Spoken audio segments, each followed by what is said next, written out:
Storygram Network.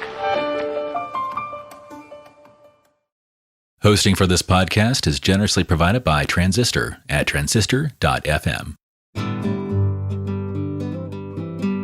Hi, my name is Laurelee, and this is It's Not About Food. So it's not about food, and it's not about weight. What is it about? Everything else, because it's never ever about food or weight, never ever, not even one time, not ever, ever, ever.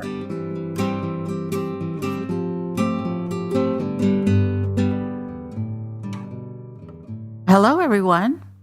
This is Laurelee Roark, and we're going to do a podcast today about feelings and diet thoughts. And the front of the card has the goddess standing there with these things circling around her head, and she's looking up at them. It's fat grams, carbs, question mark, calories, question mark, shouldn't eat, should eat, fattening, fat burning, willpower, discipline, control, sort of all swirling around like what should I be eating? What? Obviously, my body is not any good, but I need to be eating something. And the little deer animal is up at her, like with a big question mark, like, what are you doing, girl? And the back of the card reads, feelings and diet thoughts. Diet thoughts are the kind of thoughts we're having when we think we should eat certain kinds of foods or quantities of foods, count calories or fat grams, or other eating rules that are restrictive and based on losing weight. These thoughts are learned from our diet culture. Dieting is an obsession that allows us to focus on something very tangible and concrete, giving us the feeling that we are in control. When we understand that diet thoughts can sometimes be a response to underlying feelings, we can begin to use diet thoughts as a red flag to explore these feelings. I love that Sarah picked this card because it is such a powerful card showing us that our feelings and our diet thoughts kind of get all smushed together. But in order to recover, we have to separate them. That's a diet thought and that's a feeling. When I was recovering, when I could take away the idea that there was something I should eat or count this calorie or count this fat gram, then I would go to kind of a restrictive idea about those thoughts. Then I felt better. I felt more in control, which was, of course, an illusion because I didn't have any control. But I did have intuitive eating. I could trust my body to tell me what and when it needed to eat or sleep or pee or get a drink of water. I could trust that, but I didn't know that at that time. And I had to learn how to use that muscle and let go of the obsession of dieting, let go of the obsession of being ultra thin, let go of the obsession that I could control my body and I should control my body. Then, once I let go of that control, I could feel again. This is a sad thought. This is an angry thought.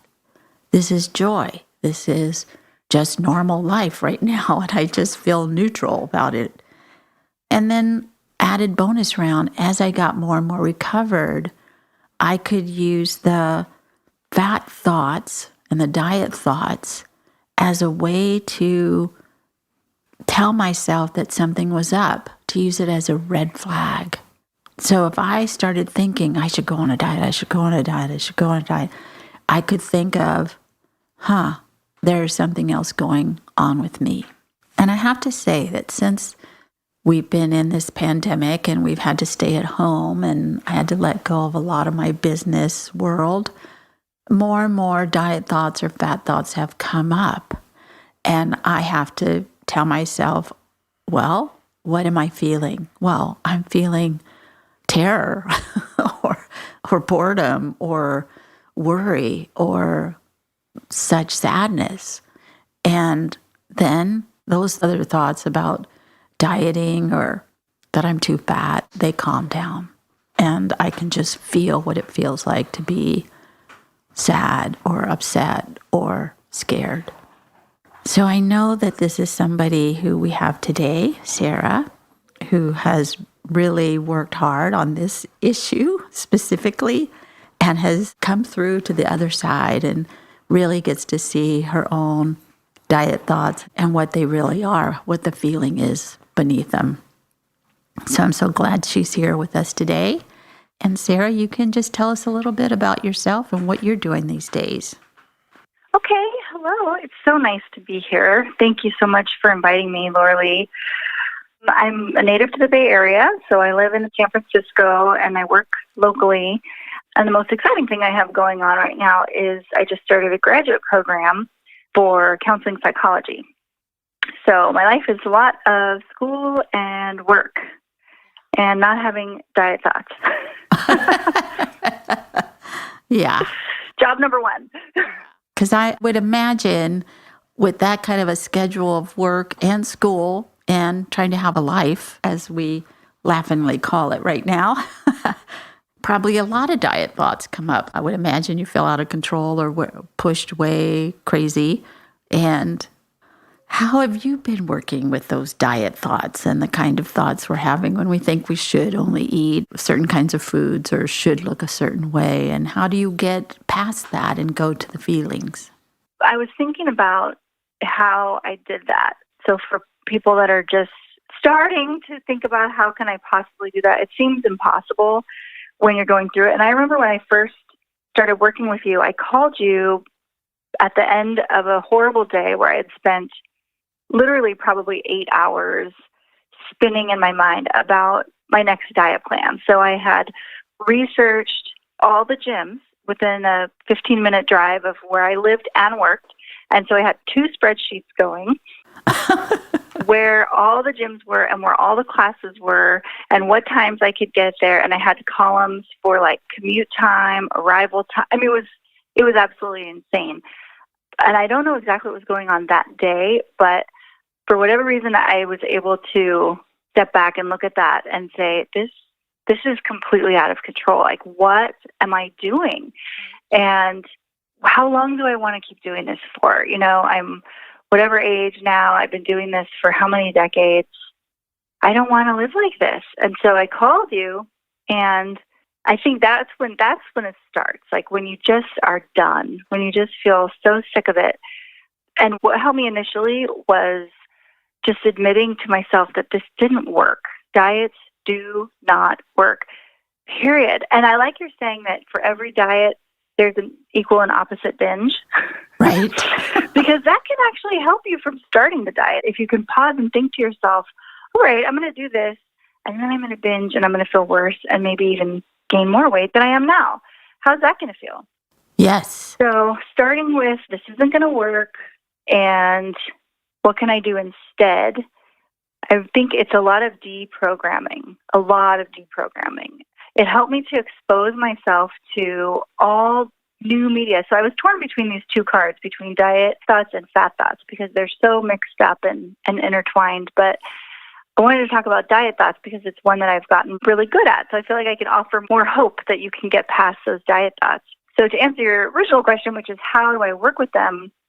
When I have them, I try to do what you were talking about, which is stop and say, what is really going on here? And that can be really difficult because I don't know about anybody else listening, but I wasn't very good at tolerating feelings. They're very overwhelming. I would feel like I was literally going to be swallowed by them. So of course you don't want to feel. Of course you'd rather go on a diet. Right. So it's a lot to let go of diet thoughts because that means that you're going to feel instead. So I definitely think it's worth getting, support either from friends or professional support or whatever you can do because it is a big change to go from not feeling to feeling. But it's so much worthier. It's such a more productive path because there's a light at the end of that. If you can learn to feel your feelings, you can learn to do all kinds of things, or you can be on a loop of dieting for the rest of your life. Yeah. When you put it that way, sounds terrible. I know. I know. Like, at least with one, you can walk through the tunnel and you can get to the other side. And the only way out of diet thoughts is through the feelings. Yeah, that's it. And a couple things that you said that are so true. It's like, well, I can diet for the rest of my life until I die, Mhm. or I And could continue just, to experience these great results. right, or I could just feel.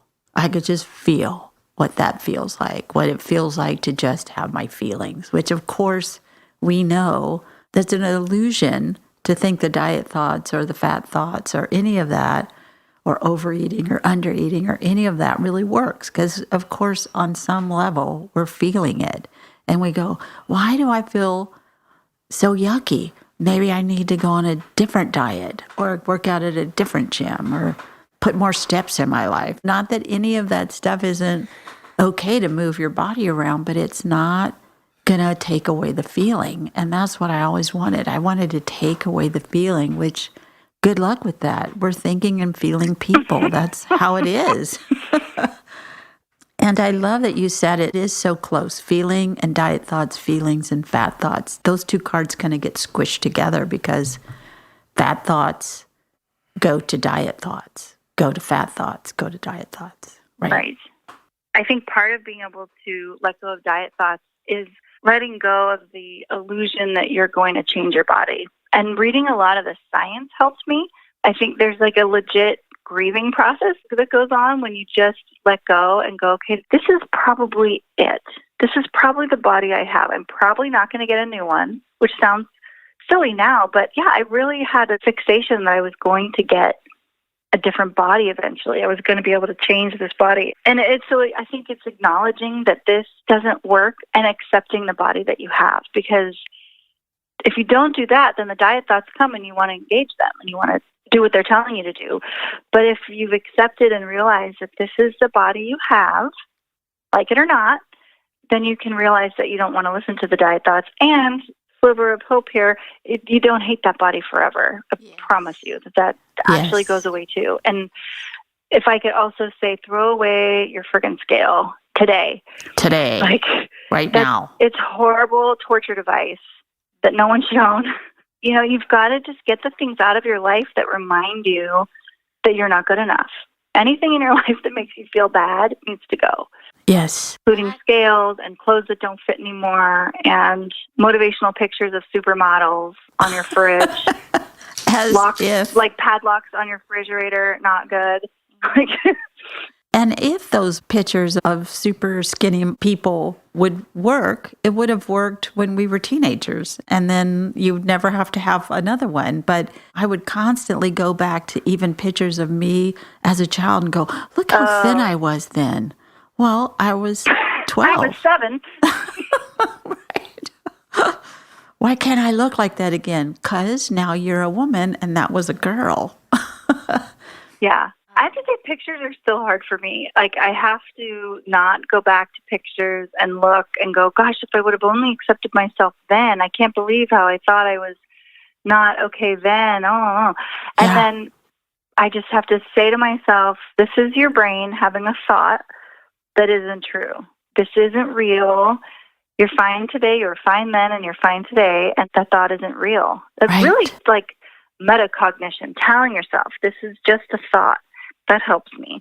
Oh, and the operative words are, and that helps me. On some level, it feels better to beat ourselves up by what we think we should look like or what we used to look like. We think that that is going to help us. And that is the diet culture right there. You will feel better if you don't like where you are and you get it together to do something about it. It helps to get pissed off about that. Like, who is profiting on my misery? Who is going to make the money here? If there was no money in this business, it wouldn't exist. Exactly. And that's the other thing about diet companies. Like, why is there a lifetime membership? Doesn't that raise a red flag? I shouldn't need a lifetime membership. If it worked, you should be out of business. Exactly. But it doesn't work. Why do I have to keep coming back? And that's the thing with intuitive eating or just learning to love and accept your body is you don't have to constantly be going on a self-improvement quest. Now, what if you were fine? What if there was nothing to fix? Then what would you do with your time? That's what I asked myself. What would I do with my time? and my energy and my spirit if I didn't spend this one life I have paying attention to food and diets and calories. Like, it's so sad that that's what I'm going to use this time for. Yes. Storygram Network. Welcome to One Media, One Media. When you're whining with nurses. It's a place I like to call The Bleed. My name is Laurelee, and this is It's Not About Food. Rich flavor is one of your favorites. You'll want to join me on the wine road. The art of being yay isn't just something he developed. Storygram Network. That reminds me of Naomi Wolf in her great book, The Body Myth, when she says if we were not taught as women to starve in the kitchen, we would be marching in the streets. And I Amen. said, That's true. And then what would we do? I mean, we would be changing the world around us. And I agree with you about this. If diets worked, they would have already worked. They would have worked the first time you went on one, and then whatever happened, and then that would be it. But they don't. What does work is listening to our bodies and doing what it says, and also to realize that our bodies have a little path, and it's much better if we let them go on that little path, and they might not be what we want them to be, like you said. I definitely thought I was going to get a different body. How I got that idea, I don't know. But I do remember thinking, this is it? Oh, no. Well, I was supposed to look like Jean Shrimpton. This is a long time ago, one of the supermodels. I was supposed to look like her forever. No, that would be Jean Shrimpton. That's not Laurelee Roark. So weird. Yeah, and it's sad and it's heartbreaking because you feel like, gosh, when I got underneath it, like, what if I was just okay with me? I wouldn't need to change my body. And I knew it wasn't even about the number, if you really think about it. Because I remember you saying, like, what if you lost a leg? Then you'd lose 40 pounds, and the scale would be different. And it says, no, that's not it. But think about it, and you tell yourself, oh, yeah, that's not it. It's not about the number. It's about how you look, my shape. It was about my shape and how I looked. Because I felt like I must be disgusting. Other people must be thinking how gross I am. And so it wasn't really even about how I felt about me. It was how I feared other people felt about me. Yeah, which was all made up anyway. Because all a story. They probably did never think that. We think that, and then we smush it on to other people. Well, they think this. But really down deep inside, it was, I thought this.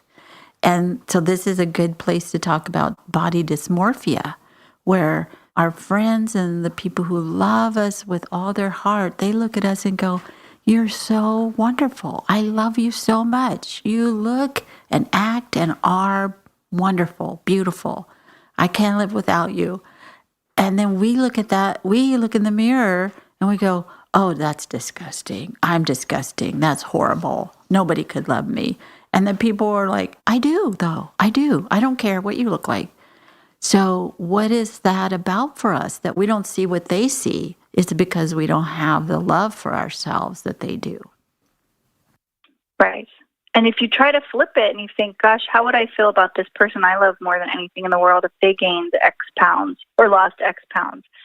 I wouldn't care. Wouldn't see it. I wouldn't even notice it. I just love that person, but it's so hard to turn that around on yourself. It is so hard. So really, it takes practice, because then the temptation, let's say you decide you're not going to diet, you realize it doesn't work, you realize you need to love yourself, then I start yelling at myself that it's taken me so long to realize this.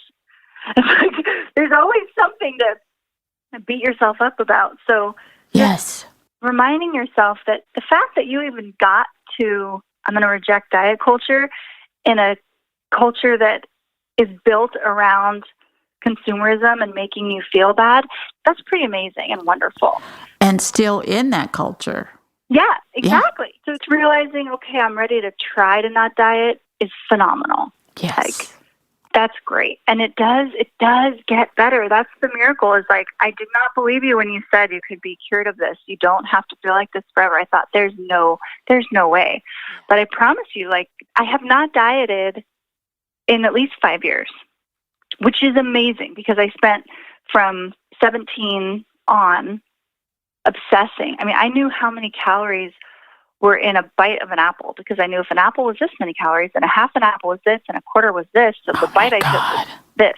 Yeah. That I counted every single one. And now I don't even think about it. Like, I just eat because I can eat, and I eat if I'm hungry. And like, I remember you saying too, like, what if chocolate cake and broccoli had the same nutritional value? Which one would you be hungry for? Yeah. And that kind of made my head spin. It's like, huh?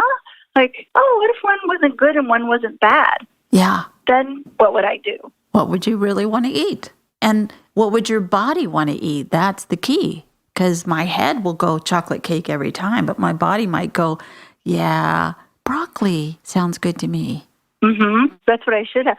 And like, if you aren't hungry for a salad, you don't have to eat a salad. That happened to me the other day. I was thinking, what am I hungry for? I was going to go grab the typical salad, and I thought, no, what does my body want? And I was thinking about another podcast episode you did where the person was talking about leading with satisfaction. Yeah. Like, ooh, what would satisfy my body right now? And then if I eat that, then I'm not kind of picking and in the fridge all night and in the cupboard all night, because it's like, that wasn't exactly what I wanted. So now I'm just kind of grazing to get to what I want. Right. When I could have eaten that in the first place. Well, I think of it sort of like being a shark. If I don't listen to what my body is hungry for and what will satisfy it, I become a shark. I just move and eat. Yes, exactly. And if I will stop and go, wait, what is it I really, really want? It's usually the first thing that I picked that I somehow deemed wrong. Yes. And it's scary to think about legalizing everything because, of course, you're going to eat for the rest of your life and never stop. That's the fear. And I can have anything and everything in my house that used to be, I can't even buy it because I'll eat the whole thing in one sitting. Like, I can have anything in my house because it's not forbidden. Yeah. So I can genuinely eat it when I want it and not eat it if I don't want it. There was times where whatever food was off limits, I wouldn't even buy it because I couldn't trust myself to not eat all of it in one sitting. And then that's my experience. So that's what I think I'm going to do every time. But the reason I'm doing that is because of the deprivation. So, if you have this fear, like, I binge, of course I binge, I'm addicted to food, I can't be trusted, you're probably hungry. Yes. You're probably eating a lot because you're hungry. Exactly. Because you're depriving yourself. I wasn't full. My body was underfed and it was underweight. And so once I ate, of course you're going to gain weight.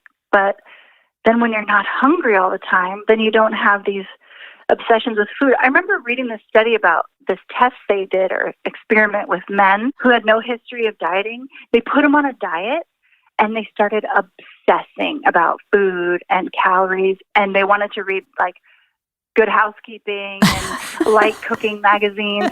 They just became obsessed with food. So I think, wow, a lot of women were kind of obsessed with recipes and cooking and baking. And I think we're obsessed with food because we're hungry. Yeah. And so many of the times we make these elaborate meals, or when I was suffering from my eating disorder, I would make these elaborate meals and then not eat them. Like, live vicariously through the other people who were eating them. Oh, this is so good. You should have some. Oh no, I'm on a diet. I can't eat that. And then you think there's something wrong with you because then you're eating it in the kitchen after dark. Exactly. Because you never let yourself have it in the light of day. Of course you're eating in the dark. So crazy what this whole thing has done to us. It's sort of like we've all been brainwashed. You're right. Just getting over the brainwashing is just hard enough. And then we have our own stuff that comes up or whatever. And it takes one person going, I don't know if you should eat that I would take as like gospel for 20 years. And then, oh no, I can't eat that. To be like, wait a minute, who even was that person that said that? What kind of hold does that have over me? None. It's so great to hear you say these things. It's so refreshing to know that there's people out there that know that the emperor or the diet emperor has no clothes on. That it's just... Yes. And I really understand from my own experience that you can have all this intellectual knowledge and still feel like you're not good enough. So it does take time. It does take effort. And that's when the self-talk, the positive self-talk has to come in. Like, I love me and I'm okay how I am. Because, you can know all this and still say to yourself, yeah, but I don't love myself. I'm not okay. I'm not acceptable just how I am. So after all the deprogramming is then you have to work on your heart and just having love and compassion for yourself, which sounds to me like something I would have ignored 5, 10 years ago. Like, that'll never work. Really, that'll never work. That sounds kind of weak, actually. And if I'm nice to myself, I won't get anything done. Yeah. Shame and yelling at myself is how I stay on track. Yeah. Oh my gosh. Like, no, so true. It's not really working. Well, and again, it's kind of a weird thing that how I was raised with, if you love yourself, then you're being selfish or narcissistic or just thinking about yourself, and you shouldn't have those thoughts. You should only work for others. It's like I was born and bred to be a codependent. Right. And a female in this culture is don't be conceited. Don't think anything of yourself. You have, if you think, oh, you're too good, you can hear the girls in elementary schools. Oh, she thinks she's so good. So you can't have confidence. You can't think you're good, or else that makes you conceited. And that's terrible. Twisted. Twisted. You need to feel terrible about yourself, and then that'll make you happy. Right. And then spend your life making other people happy and not making anyone uncomfortable. Yeah, God forbid anybody else has a feeling. John Bradshaw says that he was raised in a family, if somebody had a feeling, everyone rushed into the living room to stomp it out like a fire. Definitely. It's intolerable. Yeah. It's absolutely intolerable. And you're not taught it. I love that you remind us that this is not something you created and invented on your own. You come by this honestly. You weren't taught how to love your body and feel your feelings. So, of course, you're not very good at it yet. Of course. Of course. I mean, we knew it as little kids until it got mind-bended out of it. So what do you mean, have a feeling? Be quiet with your feeling, or you'll give me a feeling, and I don't want to have a feeling, so shut up. Like you're passing a virus. Catching. Right. Feelings are catching. Right. Well, Sarah, one thing I wanted to ask you is if you were able to go back to little Sarah at whatever age, and you could come into her bedroom and sit on her bed and go, you're having a struggle with this, but just remember this, Sarah, and it will help you through your adolescence and your teenagehood and into your 20s. And what would you tell yourself as you now recovered and on a really good path and something that you know is true? What would you tell her as she was like, oh no, what am I doing? And what am I going to do? And how's it going to be for me? Well, as you ask the question, I'm thinking to myself, I'm twisting the question into what would I believe? But that's a whole different question. Like, I don't know if I would have believed it. And I feel like I heard people saying, I love you and you're okay just the way you are. I think what would have helped at the turning point of adolescence would be someone asking, how are you feeling? How are you really feeling? And so I might say to that little self, have your feelings. They won't suffocate you. If you could just have the courage to sit with this little feeling for just a few minutes, it'll pass. That's probably it. I finally got to the answer to your question. Yeah, I would tell myself that feelings pass. They're like weather. And if you don't feel them, you never get to learn that they pass. But if you feel it, then you learn it passes, and then the next one's not so scary. Right. And if you learn to feel your feelings, then you don't run from them because they're good information. They're like little messages from ourself to ourself. Like anger is my boundaries were crossed. And what do I want to do about that? How can I set down a boundary, even with myself? Or sadness is, this is really sad and it's okay that it's sad. And what do I want to do about sadness? Well, I think I want to cry. Good, go for it. we forget that they are there for a very important reason. They are. They're little messengers. Yeah. And they pass. That's when I would feel sad or depressed or scared. It would terrorize me because I genuinely didn't know they passed because I always did something right away to stomp out the fire in the front room, like you said earlier. Right. I didn't let myself have the experience of it passing, so I really didn't know that it would pass. So the sooner I learned that, the better it would have been. Yes. And for me, somehow I was taught that if I have a feeling and I make somebody else have a feeling, that was bad. So I needed to start with me not having a feeling, and then everybody else wouldn't have a feeling either, and then we'd be happy. I don't want to make anyone else feel sad or guilty or worried or... No. Right. I know. That one's really hard because it circles all the way back to being selfish. If you're going to make other people feel, how dare you? How dare you upset someone else? Well, we're all grown-ups. We all get to feel them. If they're going to pass for me, they're going to pass for this other person. So let them take care of their feelings, and I'll take care of my feelings. Yes. And in doing that, maybe we'll feel together. Wouldn't that be nice to just have a real honest talk with somebody? What would that be like? Well, it's been such a pleasure to talk to you about this. Yes, thank you. So I just love it. Would you read the bottom, the Today I Will practice? Today, I will practice noticing my diet thoughts. Each time I think about controlling my food in some way, I will ask myself if there are any feelings that might have triggered this thinking. I will then let myself have the feeling and ask what I need to take care of myself. Yes, I would say do that. Yes. That is a good answer. And I so appreciate you saying all of these things and being able to watch your recovery and watch your process. It's just been such a joy for me and such a wonderful, underline. This is how you can do it. Like you said, you do not have to have this the rest of your life. This can be over. You can learn how to have your feelings and not have an eating disorder. That can happen. So beautiful. It can. Thanks to you, it can happen. Oh, thanks to That's you. That's why it happened. You did the work. I just got to my sit. Life. Yeah, but I just got to sit in the stands while you did the work. And it was just a pleasure to see.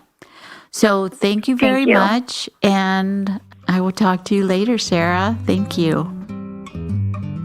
Thank you for listening. You can find me on all the social medias at It's Not About Food.